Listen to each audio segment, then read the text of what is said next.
ফাটাফাটি তো গজাটা কত থেকে কিনলি? হ্যাঁ আজকে যাবো না, কালকে যাবো। কি রে? আরে কালকে রবিবার আছে তো। ঠিক আছে বস না ভাই, খিদেও তো পাচ্ছে, তোর জন্য তো আমি চলে এলাম। কালকে রবিবার আছে, কালকে অনেক সময় পাবে, কালকে অনেক কিছু করতে পারবে। ঠিক আছে, বাদ দাও, খেলে এখন ওটাই খাও। না খাবো না, ভেবেছিলাম সিঙ্গারা মিষ্টি কিছু খাবো ভাবলাম। ওকে।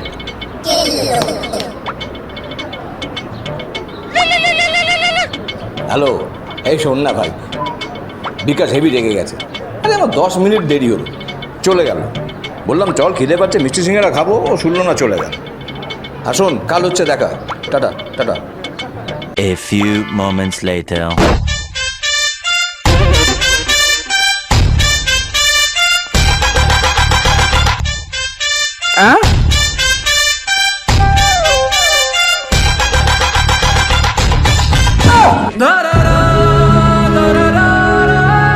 বেটা নাকের জোর হেব্বি, ঠিক গন্ধ শুকে শুকে চলে আসে।